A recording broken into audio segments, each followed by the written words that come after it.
পুলিশের সঙ্গে যোগাযোগ রাখা ভালো। রাস্তাঘাটে ঝামেলা হলে স্যার একটু দেখেন, কারণ আমি তো মেম্বার নই, নেতা, আমি মেম্বার। তবে আপনাদের বলে দিয়ে যাই, নেতা হন মেম্বার হন বাপ, পৃথিবীর জমিনে দুই অপরাধ করবেন না।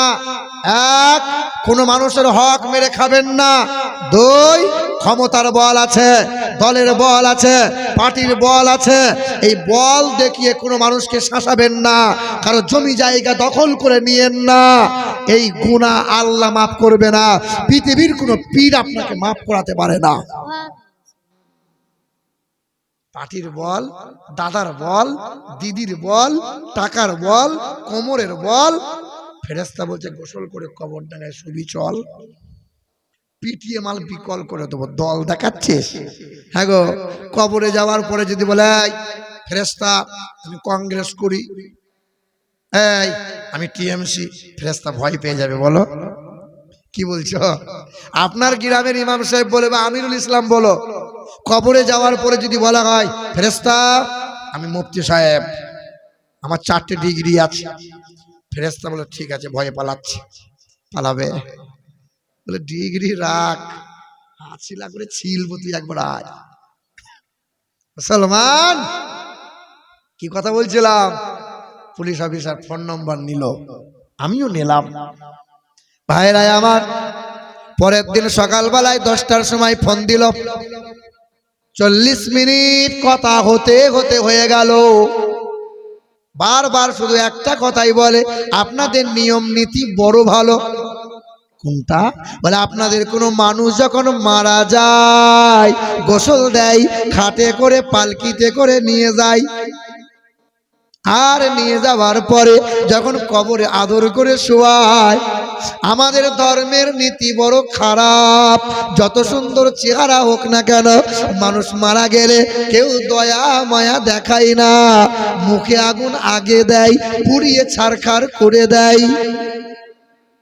জানেন হুজুর, আমার একটা 12 বছরের ছেলে মারা গেছে, জ্বর হয়েছিল, ছেলেটা এত সুন্দর ফুটফুটে, আমি বলেছিলাম আমার ছেলেটাকে পড়িয়ে দিও না। তো বলেছিল হিন্দুদের নিয়ম নীতি মানতে হবে, সমাজে থাকতে গেলে। জোর করে আমার ছেলেকে উপর করে শুইয়ে কাপড় খুলে দিয়ে কাঠ চাপিয়ে আমার ছেলেকে পুড়িয়ে দিল।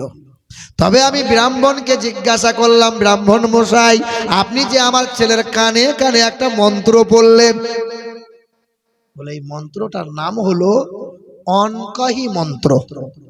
কি মন্ত্র? অনকহি। লেখা আছে উত্তরনারায়ণ বেদ অনকহি ৫ম পরিচ্ছেদে মোটা করে, হতার মিন্দ্র মহাশরীন্দ্রাম মাংমাদাবতীতা দিবাদাকরন্তে প্রকৃতিরিতা লা ইলহা হরতি পাপম ইল্লু ইলহা পরম পদম জন্ম বৈকুণ্ঠা পরবাপা ইনতীতা জপি নামে মুহাম্মাদান। বলে এই মন্ত্রটা মানুষের কানে কানে শোনানো হয়, এটা মৃত্যু লোকের কানে শোনানো হয়। ওই দিন বললাম এই মন্ত্রের অনুবাদ কি?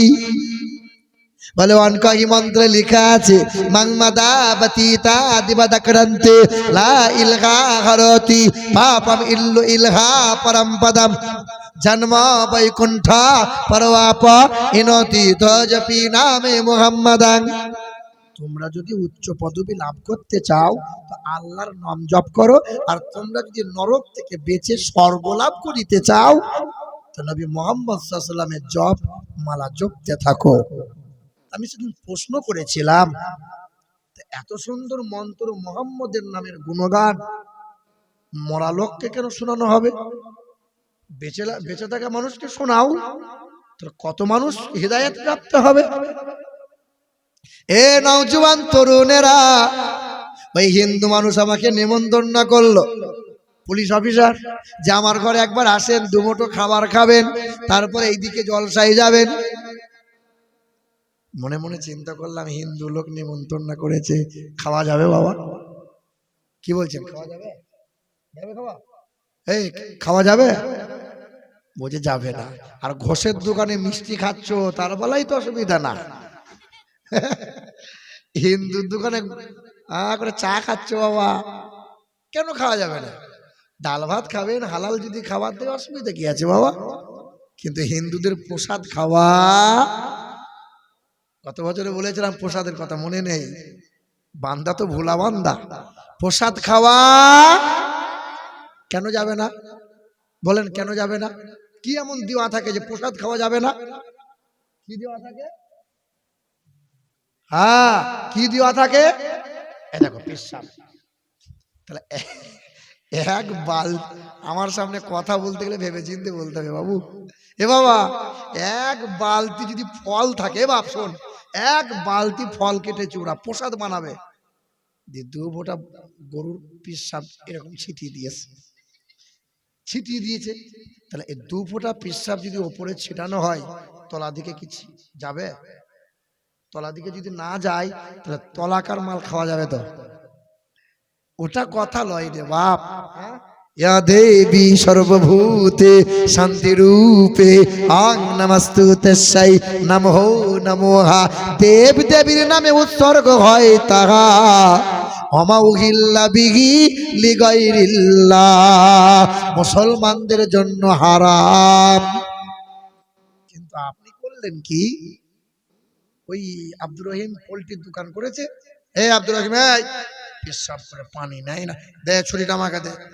আপনি তো জানেন না ছুরি কাল ধার দিয়ে নিয়ে আসছে, একদম চকচক করছে, পাকামো করে ছুরিটা নিয়ে পোল্ট্রির মুরগিতে বিসমিল্লাহি আল্লাহু আকবার যেই চালিয়েছেন, দেখেন মাথা বা হাত সর্বনাশ।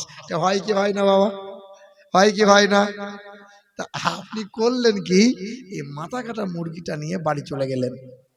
তখন জরিনার মা বলছে, হ্যাঁ গো, এই মাথা কাটা মুরগি জামাইকে খাওয়াবে? বলে, খেপি, কেউ দেখতে পাইনি, টাকা দিয়ে কিনেছি, ফেলে দেবো? রান্না হলো, জামাইও খেলে, তুমিও খেলে, প্রশ্ন হলো এই মাথা কাটা মুরগি খাওয়া যাবে বাবা? খাওয়া যাবে? খাওয়া যাবে? দেখেন হুজুর, খাওয়া যাবে রে বাপ। কেন? বিসমিল্লাহি আল্লাহু আকবার বলে আপনি হালাল করেছেন, ওটা হারাম হবে। কিন্তু কুত্তাকে ধরে নিয়ে এসছেন, একটা জাপানি কুত্তা, পশ্চিম দিকে মুখ করে শুইয়েছেন, 12 বার বলেছেন বিসমিল্লাহি আল্লাহু আকবার, বিসমিল্লাহি আল্লাহু আকবার। হালাল হবে বাপ? ও মালটাই তো হারাম। কথা বুঝলেন না? মুসলমান ভাইরা আমার, একটু শেখেন বাপ, একটু শেখেন। মাসলা মাসাইলের কথা সূক্ষ্ম করে বলে দিয়ে গেলাম। এ নওজোয়ান তরুণেরা, আপনারা বড় ভালোবাসা দিয়েছেন, তাই 3য় বছরে ছুটে এসেছে। নওজোয়ান যুবকেরা, হিন্দু ঘরের মানুষটা আমাকে নিমন্ত্রণ না করে ডাক দিল, তার বাড়িতে গেলাম, ডাল ভাত খাবার খেলাম, ব্যাগে করে কোরআন নিয়ে গিয়েছিলাম, বাংলা মাসের অনুবাদ করা কোরআন ছিল। ওই কোরআন বললাম, আপনি হিন্দু মানুষ, তবে আপনি আবেগে ইসলাম রিসার্চ করিয়েন না, একটু কোরআনটা পড়েন। ওই মানুষটা গোসল করে কোরআন পড়ে, 92 দিন কোরআন পড়েছিল।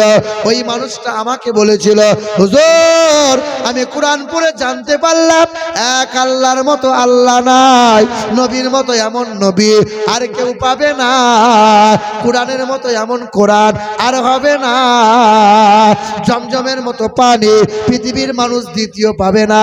তাই আমাকে দেরি করাইয়েন না, কদিন বাঁচবো আর, আমাকে কালেমা পড়িয়ে মুসলমান বানিয়ে দেন। কালেমা পড়ে নিল, মাথায় টুপি নিল, এখন তাহাজ্জুদের নামাজ পড়ে। আমি জিজ্ঞাসা করি, ভাই কেমনে আছেন? বলে, বড় কষ্ট হয়, যেই দিন নামাজ কোনোদিন ডিউটি করতে গিয়ে কাজা হয়ে যায়। হে মুসলমান, তোমার কেন কষ্ট হয় না? 5 ওয়াক্ত নামাজ পড়ো না, সিজদা করো না, ফজরে যাও না। হে নওজোয়ান, তুমি কোরআন পড়লে না? হিন্দু ঘরের মানুষ হয়ে যদি নামাজি হয়ে যেতে পারে, মাথায় টুপি রাখতে পারে, লম্বা পোশাক পরতে পারে, তাহাজ্জুদের নামাজ পড়তে পারে, বলো নওজোয়ান, তোমরা আমরা কেন পারলাম না? বুঝতে পারছেন না বাপ? কোরআন বলে ওয়াতাসিমু বিহাবলিল্লাহ জামিআন ওয়া লা তাফাররাকু। পারা নম্বর 4 পৃষ্ঠা নম্বর 2 আয়াত নম্বর 103। আল্লাহ পাকের কালাম জানিয়ে দেয়, কালো হও কিংবা ফর্সা, আরবি হও কিংবা বিহারি, বাঙালি হও কিংবা গুজরাটি, ছোট হও কিংবা বড়, যে দলের যে মতের হও না কেন, আমার কালামকে বুকে আঁকড়ে ধরো, পৃথিবীর মানুষ সম্মান পাবে, কামিয়াবি পাবে। আমি আল্লাহর দুই ঘোষণা, এক হলো মুহাম্মাদুর রাসূলুল্লাহ, দ্বিতীয় হলো কালামুল্লাহ, কখনো যেন ত্যাগ করবে না। ওই মহাত্মা গান্ধী মৃত্যু হওয়ার 16 দিন আগে চিঠি লিখে দিল, এ ভারতের মুসলমানেরা, আমি মহাত্মা গান্ধী মোহাম্মদ আলী জিন্নার সঙ্গে ওঠা বসা করলাম, আমি মহাত্মা গান্ধী মুসলমানদের সঙ্গে বসেছি, একসঙ্গে খেয়েছি। আমি মহাত্মা গান্ধী বলে দিয়ে যাই, পৃথিবীর জমিনে পশ্চিম আকাশে এক আলোর আবির্ভাব হবে, তার নামের প্রথম অক্ষর হবে এম, শেষের অক্ষর হবে ডি, নাম তার হবে মোহাম্মদ। তার জীবনী পড়লাম আমি। মুসলমানরা যদি ওই নবী মোহাম্মদ রাসূলুল্লাহর আদর্শ গলায় ঝুলিয়ে নিতে পারে, পৃথিবীর জমিনে মুসলমান জাতিকে কেউ মারতে পারবে না। এ মুসলমান, মানবেন্দ্রনাথ বলে গেল, learning of the Muslim Europe become the leader of modern civilization. পৃথিবীর মাটিতে ইউরোপীয়রা সভ্যতার নেতা হতে পারল, কারণটা কি জানো? কারণ হলো মুহাম্মদুর রাসূলুল্লাহর শিক্ষা নিয়ে তারা এগিয়ে গেল, তাই সভ্যতার নেতা হলো ইউরোপীয়রা। আচার্য প্রফুল্ল চন্দ্র বলল, পৃথিবীর জমিনে আটলান্টিক মহাসাগর থেকে প্রশান্ত মহাসাগরের উপকূল পর্যন্ত সমস্ত মানবগুলোকে এক ভালোবাসার সোঁতায় বাঁধলেন যিনি, নবী মুহাম্মদুর রাসূলুল্লাহ হলেন তিনি। ওই যে বিশ্বকবি রবীন্দ্রনাথ ঠাকুর বোলপুর শান্তিনিকেতন থেকে 6 কিলোমিটার দূরে আমার বাড়ি। ভাইরা আমার, বিশ্বকবি রবীন্দ্রনাথ ঠাকুর 1934 সালে ওই বিশ্বকবি রবি ঠাকুর বোলপুর শান্তিনিকেতনে আজও সেই বট গাছ আছে, যে বট গাছের তলায় লেখাপড়া করেছিলেন যিনি। লেখাপড়া করলেন, প্রদীপ জ্বালিয়ে বড় হলেন, কবিতা লিখতে শুরু করলেন। 1934 সালে কবি গুরু রবীন্দ্রনাথ ঠাকুর ওই বটগাছের তলায় তিরপল টাঙাইলো, আর হাজার মানুষকে নেমন্তন্ন করলো। হিন্দু, মুসলমান, খ্রিস্টান, বৈধরা সবাই হাজির হলো। মাসটা ছিল রবিউল আউয়াল মাস। বেছে বেছে সোমবারের দিনে নবী দিবস পালন করলেন তিনি। হিন্দুরা প্রশ্ন করলো, ও কবিগুরু, নবী মুহাম্মদের জীবনী নিয়ে আপনি দিবস কেন পালন করেন? 1.5 ঘন্টা লেকচার দিয়েছিলেন, 1.5 ঘন্টা বক্তব্যে বলেছিলেন, পৃথিবীর জমিনে বালক ব্রহ্মচারীর জীবনী পড়েছি আমি, মহাবীরের জীবনী পড়েছি আমি, গৌতম বুদ্ধর জীবনী পড়েছি আমি, তবে নবী মুহাম্মদ রাসূলুল্লাহর জীবনী পড়লাম, জানতে পারলাম নবীজির চরিত্রে বিন্দু মাত্র কোনো দাগ নাই। ভাইরা আমার, 1969 সালে জুলাই মাসের 20 তারিখে রাত 11টার সময় চাঁদে গিয়েছিলেন যিনি, বিশ্বের একজন বড় বৈজ্ঞানিক ছিলেন তিনি। আমার নবী যখন শিশুকালে দোলনায় শুয়ে আদর পেয়েছিলেন, এই কথাটা, হাদিসটা শোনেন। নবী যখন ভূমিষ্ঠ হয়েছিলেন তো মা আমিনা চোখের পানি ফেলে কেঁদেছিল। জিজ্ঞাসা করেছিল শাশুড়ি মা এসে, এ মা কাঁদছিস কেন মা? তোর তো সুখের দিন মা, এমন ফুটফুটে ছেলে পেয়েছিস, সন্তান, এই মোহাম্মদের মতো এই সন্তান আর কেউ পাবে না। এ আমিনা কাঁদিস না মা। হযরতে মা আমিনা রাদিয়াল্লাহু তাআলা আনহা চোখের পানি ফেলে বলেছিল, মা গো, আমার কান্না হয় একটাই কারণ, আমার যে স্বামী নাই, আমার আব্দুল্লাহ যে নাই, আমার শিশু মোহাম্মদের বাবা যদি আজকে হায়াতে থাকতো কত খুশি হতো। মক্কার বাজার থেকে খেলনা নিয়ে আসতো, আর আমার মোহাম্মদকে সান্ত্বনা দিয়ে খেলনা দিয়ে আদর করতো। আমার মোহাম্মদ একটু বড় হতো, হাত ধরে পা পা করে হাঁটু হাঁটু পা করে খেলা দেখাইতো, ঘুরতে নিয়ে যেত।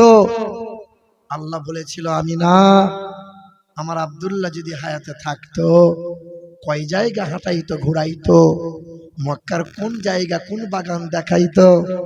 আর আমি আল্লাহ সাত আসমান দেখাবো, আমি আল্লাহ আরশ কুরসি দেখাবো, আমি আল্লাহ আমার নবীকে জান্নাত ঘোরাবো, জাহান্নাম দেখাবো, লৌহে মাহফুজ দেখাবো, সিদরাতুল মুনতাহা দেখাবো। আমি আল্লাহর সঙ্গে নবীর সঙ্গে মুলাকাত করে নেব। আমি না, মন খারাপ করিও না। আব্দুল্লাহ বেঁচে থাকলে কয় টাকার খেলনা আনতো, খেলনা কয় টাকার আনতো।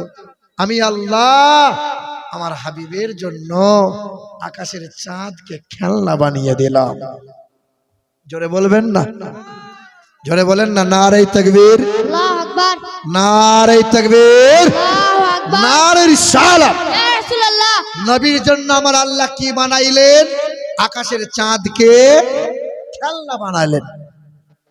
নবীজির চাচা হযরত আব্বাস রাদিয়াল্লাহু তাআলা আনহু বলেন যে ইয়া রাসূলুল্লাহ, আপনি সোমবারে 12 তারিখে যখন ভূমিষ্ঠ হলেন, 14 তারিখে রাতটা পূর্ণিমা রাত ছিল, আমি আপনাকে ওই রাত্রিতে দেখতে গিয়েছিলাম।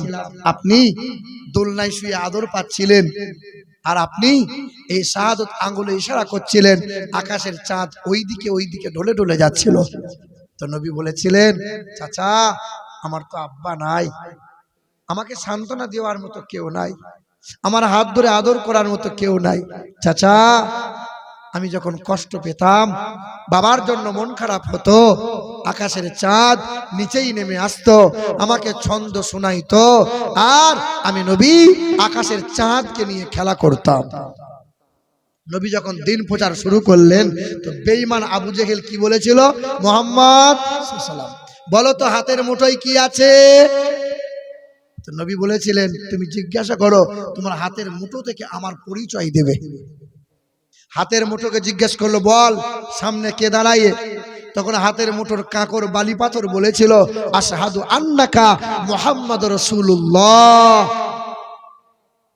তো বলেছিল, মুহাম্মদ এ তোমার জাদু বিদ্যা, তুমি যদি ওই আকাশের চাঁদকে দুফালা করতে পারো, আমি কালেমা পড়ে এখন ইমানদার হব।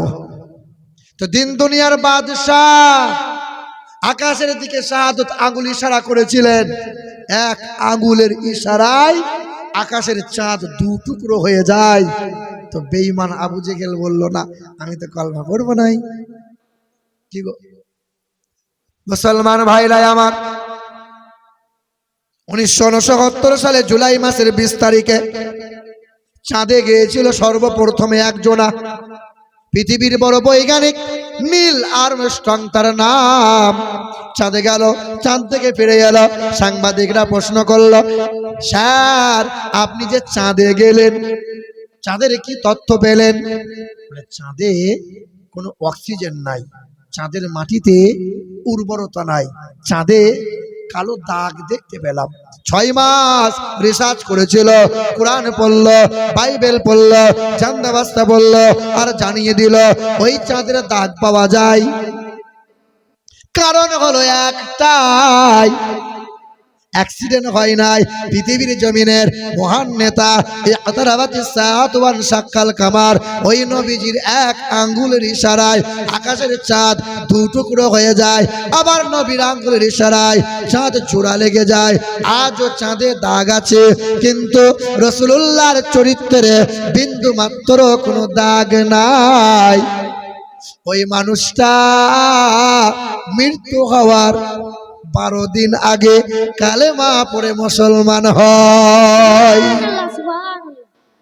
এবার শেষ কথা, শেষ ওয়াজ, মন দিয়ে শোনেন, সব ভুলে যান, তবে এইটা কিন্তু মনে রাখবেন, আল্লাহর নবীর বয়স 61 বছর 2 মাস। বলেন জেনে থাকলে নবীর বয়স কত? 61 বছর। নবীজি কাঠের চৌকিতে বসে আছেন, নবীজির চেহারায় সাদা রঙের চাদর জড়ানো আছে। আল্লাহ রাসূল ডাক দিয়ে বলছেন, আয়েশা। আমাদের মা আয়েশা সিদ্দিকা দৌড়ে এলেন, নবীকে বললেন, লাব্বাইক ওয়া সাদাইক ইয়া রাসূলুল্লাহ, আপনি আমাকে ডাকলেন? তো নবী আমার বলছেন, আয়েশা তুমি আমার শরীরে একটু হাত দাও। নবীর শরীরে হাত দিয়ে বলছেন, ইয়া রাসূলুল্লাহ, আপনার গোটা শরীরে জ্বর, বড্ড গরম।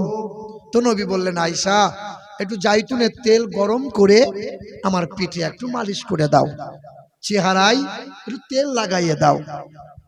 আমাদের মা বোনরা স্বামীদের গায়ে তেল দেয় বাবা? বলেন, আপনার ঘরের বিবিরা তেল দেয়? হ্যাঁ, ওই এমন ব্যবহার করে যে স্বামীর জীবনকে ছারখার করে দেয়। হিজাব পরে লম্বা, বোরখা পরে বড়, স্বামীকে তুই তুকারি করে, আবার স্বামীকে ভাষা খারাপও করে। আবার কথায় কথায় বলে, আমার স্বামী ভালো নয়, আমার স্বামী ভালো নয়। যে বাড়িতে মহিলারা স্বামীকে সন্দেহ করছ, যে বাড়িতে মহিলারা রাত দিন স্বামীকে তুই তুকারি করছ, যে বাড়ির মহিলারা স্বামীদের সঙ্গে ভাষা খারাপ করছ, দুর্ব্যবহার করছ, আর স্বামীকে আঙুল তুলে কথা বলছো, যারা জাহান্নামে ওই মহিলারা যাবে তারা। কারণ স্বামীর সিবাই জান্নাত পাবে। আমার মা বোনেরা খুব ধ্যান দিও, নামাজ পড়ছো, তাহাজ্জুদের কোরআন পড়ছো, বোরখা পড়ছো, স্বামীর সঙ্গে দুর্ব্যবহার করো না। ভাইরা আমার, আল্লাহর নবীর চেহারায় মা আয়েশা তেল লাগাবেন, তেলটা গরম করে নিয়ে এসছেন। মুরব্বী বাপ যারা, এই হাদিসটা শোনো বাপ, আমার বাপ তুল্য মানুষ যারা বসে আছে, মা আয়েশা সিদ্দিকা তেলটা গরম করে নিয়ে নবীজির পিঠের কাছে দাঁড়িয়ে বলছেন, ইয়া রাসূলুল্লাহ, আপনার চাদরটা একটু তুলে ধরেন। এই জায়গায় নবীজি এইভাবে চাদরটা তুলে ধরেছেন, আর মা আয়েশা তেলটা ডান হাতে নিয়ে নবীজির পিঠে লাগাতে যাবেন, আর চেহারাটা দেখে মা আয়েশা হাতটা গুটিয়ে নিয়েছেন। তো নবী বলছেন, আয়েশা তুমি তেল এখনো লাগাওনি? বলে, ইয়া রাসূলুল্লাহ, বড় অবাক হয়ে গেলাম আপনার চেহারা দেখে। ইয়া রাসূলুল্লাহ, আপনার চেহারা বড় নুরানি, কিন্তু এই চেহারায় কখনো কি ঘা হয়েছিল? কখনো কি বসন্ত হয়েছিল? কখনো কি পক্স হয়েছিল গো রাসূল? আপনার চেহারা খাল খাল, গর্ত গর্ত, ঘায়ের দাগ দেখা যায়। তো নবীজি সেদিন কেঁদে বলেছিলেন, আয়েশা এই চেহারার দাগ কোন ঘা, বসন্তের দাগ নয়। আয়েশা এই দাগ তায়েফের বেঈমানদের মারের দাগ। তায়েফ শহরে গিয়েছিলাম, তায়েফ বাসীর সামনে বলেছিলাম, লা ইলাহা ইল্লাল্লাহ আনা রাসূলুল্লাহ। তায়েফের নিষ্ঠুররা বলেছিল, মুহাম্মদ মরতে তুমি তায়েফ শহরে এলে, ছোটবেলায় লালিত পালিত হালিমার ঘরে হলে, আর বড় হয়ে নিজেকে রসুল বলে দাবি করতে এলে, বেরিয়ে যাও মুহাম্মদ, এখানে মরে গেলে মাটি দেওয়ার লোক পাবে না। জানো আয়েশা, সেদিন যুবকগুলো এই মোটা মোটা পাথর নিয়ে এমন করে আঘাত করেছিল যে পোশাক ছিঁড়ে, চামড়া ফেটে, মাংসের মধ্যে পাথর গেঁথে গিয়েছিল। আমি পিছন দিকে তাকিয়ে একবার দেখেছিলাম, একটা বাচ্চা ছেলে, 8-10 বছরের ছেলে, মোটা পাথর নিয়েছে, দূর থেকে ছুটতে পারবে না, দৌড়ে দৌড়ে ছেলেটা আসছে আমি নবীকে মারবে বলে। আমি নবী তার পাথরের আঘাতটা নেব, তাই আমি নবী থমকে গেলাম। বেঈমানটা পাথর চতুর্দিকে ছুড়ছিল, এই বাচ্চা ছেলেটা কাছাকাছি এসে পাথরটা আমার শরীরে আঘাত করলো, সামলাতে না পেরে বাচ্চা লটকে পড়ে গেল। সবাই পাথর ছুঁড়ে ছুটে গিয়ে চাদরে করে আড়াল করেছিলাম, আর বললাম, তায়েফের যুবকরা, তোরা এইভাবে পাথর মারিস নে, মারছিস আমাকে মার, তোদের ঘরের নাবালক বাচ্চা মারা যাবে। জানো আয়েশা, কিন্তু কারো মনে দয়া হয়নি, কারো মনে মায়া হয় নাই, মেরে মেরে আমাকে বেহুশ করে ফেলে দিয়েছিল ওরা। মুসলমান বাবাজিরা, ভাইরা আমার, আমার নওজোয়ান তরুণেরা, তুমি কোথায় ছিলে বাবা? ওয়াজ শেষের দিকে বাপ, 2.5 ঘন্টা প্রায় হতে চললো। ও তো জানে না যে আগে আগে হুজুরকে উঠিয়ে দেবে। ভাইরা আমার, আল্লাহর রাসূল আমার বলছেন, আয়েশা এই চেহারার দাগ কাল হাসরের ময়দানে আমি মহান মালিকের সামনে পেশ করব। আল্লাহ বলবেন, হাবিব এই চেহারার দাগগুলো আপনি দেখাচ্ছেন আমাকে, আপনি কি মামলা করতে চাইছেন? বলেন, আপনি কি নালিশ করতে চাইছেন? সেদিন আমার রাসূল, আপনার নবী, আমার নবী কাঁদবেন আর বলবেন, আল্লাহ কোনদিন কারো বিরুদ্ধে বদদুয়া করি নাই, কারো বিরুদ্ধে মামলা করি নাই, আল্লাহ আজও মামলা করতে চাইছি না, তবে আমার উম্মত গুলো বড় দুর্বল, এই উম্মত গুলোকে আল্লাহ জাহান্নামে ফেলে দিও না। আল্লাহ সেদিন বলবেন, হাবিব এই উম্মতের জন্য সারা জীবন কাঁদলেন, আজও উম্মতের জন্য হাসরের ময়দানে কাঁদছেন, আপনার এই উম্মত গুলোকে আমি আল্লাহ বাঁচিয়ে নেব, তবে আপনার উম্মতের আমল নামা আপনি একবার দেখেন, তারপরে আপনি কাঁদবেন। আমার আপনার চরিত্র আমল নামা নবীজির সামনে পেশ করা হবে। কোরআন শরীফে এসেছে 5 পারা 3 নম্বর পৃষ্ঠার শেষের আয়াত, ফাকাইফা ইযা জিনা মিন কুল্লি উম্মাতিন বিশাহিদ ওয়া জিনা বিকা আলা হাউলা শাহিদা। হাবিব আপনি একবার দেখেন, সেদিন আমার আপনার চরিত্র আমল নামা দেখার পর নবী বলবেন, হাই উম্মত, হাসরের ময়দানে আজ আমার উঁচু মাথা তোমরা নিচু করে দিলে। এই উম্মত, আজ আমার উঁচু মাথা তোমরা নিচু করে দিলে। কি নিয়ে এলে তোমরা? সুদ, লটারি, জুয়া, হারাম, সিজদা নাই, নামাজ নাই, তেলাওয়াত নাই, নবীর প্রতি দরুদ নাই, আমার প্রতি ভক্তি ভালোবাসা নাই। কি নিয়ে আসলে তুমি বলো? আমি তো কম মার খাই নাই, তোমার জন্য তো আমি চোখের পানি কম ফেলি নাই, তোমার একটু কি আমার প্রতি মায়া হলো না? উম্মত, মুসলমান, ওই নবীর চোখের পানিটা মুছানোর জন্য হাই নবী সারা জীবন। আর একটা হাদিস আপনারা শোনেন, একদিন নবী আসরের নামাজ পড়তে মসজিদে গেছেন, আর মা আয়েশা সিদ্দিকা দরজার কাছে দাঁড়িয়ে আছেন। নবী আসবেন নামাজ পড়ে, নবীকে ধরে কিছু বলবো, কিন্তু নবী আসছেন না। মাগরিব হয়ে গেল, মা আয়েশা দৌড়ে বাড়িতে নামাজটা পড়ে আবার দরজার কাছে দাঁড়িয়ে আছে, নবী কখন রাস্তা দিয়ে যাবে। মাগরিব বাদ নবী আমার পা পা করে এলেন, তখন মা আয়েশা দেখতে পেয়ে নবীকে বললেন, আসসালামু আলাইকা ইয়া রাসূলুল্লাহ, আসসালামু আলাইকা ইয়া হাবিবাল্লাহ। নবীজির কদমটা থমকে গেল, সালামের জবাবটা দিল, চেহারাটা ঘুরিয়ে দেখে বিবি আয়েশা ডাক দিল। আয়েশা কি মনে করে? বলে, ইয়া রাসূলুল্লাহ ইন্তেজার করে দাঁড়িয়ে আছি, একবার কাছে আসেন, দুটো কথা বলবো। নবী বলছেন, আয়েশা আজকে নয়, তোমার ঘরে যেদিন পালি হবে তোমার উরুতে মাথা রেখে শোবো, সব কথা শুনবো। না ইয়া রাসূলুল্লাহ, দুটো কথা বলবো, বেয়াদবি করব না, আপনার সেবা করব না, প্রেম নিবেদন করব না। আসেন না ইয়া রাসূলুল্লাহ। তো নবী আমার কদম সামনে পা বাড়িয়ে গেলেন, বলছেন, আয়েশা কি চাইছো বলো। বলে, ইয়া রাসূলুল্লাহ কথা দুটো বড় গোপন কথা। নবী বলছেন, এইখানেই বলো। না, একবার ঘরে চলেন। নবীজির হাতটা ধরে মা আয়েশা ঘরে নিয়ে গেলেন। আম্মা জান আয়েশা ছুটে গিয়ে দরজা বন্ধ করে দিলেন, জানালাটা বন্ধ করে দিলেন। আম্মা জান আয়েশা নবীজির সামনে দাঁড়াইলেন, বুকের কাপড় খুলে দিয়ে কাপড়টা সরিয়ে নবীজির হাতে তুললেন। ইয়া রাসূলুল্লাহ, ইয়া হাবিবাল্লাহ, আমি আয়েশার কাপড়টা একবার দুই নয়নে দেখেন। বুকের কাপড় সরিয়ে নবীকে দিয়েছেন, তো নবী আমার কাপড়টা খুলে খুলে দেখছেন, আমার আয়েশার কাপড় এমন ভাবে ছিঁড়া, যে কাপড়টার পরা যায় না। বলো আয়েশা কি দেখাইতে চাইছো?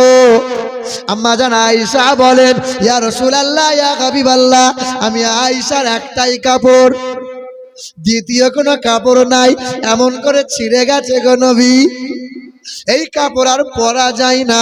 আমার জন্য যদি আর একটা কাপড়ের ব্যবস্থা করে দেন, আমি আয়েশার বড় ভালো হয়। নবী বলছেন, আয়েশা, এই সময় তুমি কাপড় চাইছো? আমি উম্মতির চিন্তায় চিন্তিত হয়ে তোমার ভাবনাকে আমি ত্যাগ করেছিলাম। আয়েশা, এই সময় চেয়েও না, আর কয়েকটা দিন পর আমি তোমার কাপড়ের ব্যবস্থা করে দেব। আয়েশা ওই মদিনার সারি সারি খেজুর গাছ দেখতে পাও। হ্যাঁ ইয়া রাসূলুল্লাহ। বলে আয়েশা খেজুরের পাতা নিয়ে, খেজুরের শিরাগুলো নিয়ে কাপড়টা সেলাই করে কয়েকটা দিন চালাইয়ে নাও। আমাদের মা আম্মা জান আয়েশা আমার নবীর সামনে মাথা নত করে বললেন, ইয়া রাসূলুল্লাহ, আপনার বিবি আয়েশা খেজুরের পাতা নিয়ে এসেছে, কাপড় সেলাই করবে বলে বুকের কাপড় সরাইতেছে, জানালা দরজা বন্ধ করে দেয়। আয়েশা যখন জানলা দরজা বন্ধ করে দেয়, আয়েশার গোটা ঘরটা অন্ধকার হয়ে যায়। ইয়া রাসূলুল্লাহ, অন্ধকারে আর কাপড় সেলাই করা সম্ভব হয় নাই। বলে আয়েশা, একটু প্রদীপ জ্বালাতে পারো তো, বাতি জ্বালাতে। আম্মা জান আয়েশা কাঁদে আর বলে, ইয়া রাসূলুল্লাহ, আমি আয়েশার ঘরে প্রদীপ জ্বালানোর মতো তেল নাই। আল্লাহ রাসূল বলছেন, আয়েশা, আমি আমার উম্মতির কথা ভাবতে ভাবতে আয়েশা তোমার ভাবনাকে ত্যাগ করেছিলাম। প্রয়োজন ছিল একটা কাপড়ের। আমরা নবীকে ভালোবাসি না? নবীকে ভালোবাসি না? এবার একজন আল্লাহর বান্দা 500 টাকা দিবেন আমার নবীর চোখের পানিটা মুছানোর জন্য, আর বলবেন, ইয়া রাসূলুল্লাহ, আপনার মহাব্বতে দিলাম। পারবেন বাপ? 4টে মানুষ বাকি ছিল, 500 করে হবে আব্বা? কোনো মা বোনদের ভেতরে কেউ দেয়নি 500 করে? নামটা একটু বলবেন, কোনো মায়েরা একটু আগিয়ে আসেন। 500 করে 4 জন, একটু আগিয়ে আসো বাবা। 500 করে। একটা শাড়ির মূল্য আর কয় টাকা বলেন? বিবির জন্য আলমারি ভর্তি শাড়ি। আলহামদুলিল্লাহ, আল্লাহ কবুল করুক, আল্লাহ খেতে খামারে বরকত দিক। হায় হায় হায়, কোনটা? ওটাই। এই দেখো, বাপ দিয়েছে 500 টাকা আলাদা করে, আর ছেলের জন্য 1000 টাকা আলাদা করে। আল্লাহ ছেলের ভবিষ্যৎকে আল্লাহ উজ্জ্বলময় করে দাও, হাফেজে কোরআন বানিয়ে দাও, আল্লাহ বড় আলিম বানিয়ে দাও। জোরে বলি আমিন। আমিন। মাসিদুর আলম 500 টাকা। তোমার 500 টাকা নিয়ে যায়, আর 500 টাকা তোমাকে লাগবে ইনশাআল্লাহ। আলহামদুলিল্লাহ, কারণ তোমাদেরই তো সব। এ বাবা, হলো কয়জনা? 3 জন হয়ে গেল। আর একটা মানুষ, আর একজন 500 কেউ দেবেন, আর একজন। আপনি একবার শোনেন না, আপনি একটু ঘোরেন তো বাবা। বায়ান করছিলাম কি নিয়ে গো? কোরআন নিয়ে। কি নিয়ে? কোরআন। কোরআনের পারা 20টা না 30টা? 30টা। বাবা 100 করে টাকা দেবেন 30 জন। একটু দেখেন তো, দেখেন না, ঘোরেন। মা বোনদের কাছে যান না একজনা। আমার মায়েরা 100-200 করে কোরআনের 30টা পারা, 100 করে টাকা আছে কাউরি কাছে? হবে 100 টাকা? দেন না। 100 টাকা চাইছিলাম, কেউ পারবেন? কোরআনের পারা 100, ওই দিকে নিয়ে আসেন, যান একটু ঘোরেন না। আমার ভাইদের কাছে 100 টাকা চাইছিলাম, 100 টাকা। আলহামদুলিল্লাহ। দেখেন বাপ, একটু পকেটে হাত দেন, 100 করে দেন, 100 করে দেন বাপ। 100 করে দেন। আলহামদুলিল্লাহ, মাশাআল্লাহ। আল্লাহ কবুল করে নাও আল্লাহ। যারা দান করছে আল্লাহ এই দানের বরকত আল্লাহ ফসলে দিও আল্লাহ। দানকারীর বাপ মাকে আল্লাহ কবুল করে নাও। আমার মা বোনদের ভেতরে 100 200 যেমন করে পারবেন ভাই, কেউ চলে যাবেন না, দোয়া নিয়ে যাবেন ইনশাল্লাহ, দোয়া নিয়ে যাবো ইনশাল্লাহ। যে যেমন পারবেন 100 করে দেন। 100 নাই 50 10 20 সকলে একটু হাত বাড়িয়ে দেন। এই হাদিসটা সম্পূর্ণ করব, তবে আগে নবীজির মহব্বতে একটু দাঁড়াইয়ে সালাম জানাইয়া নবী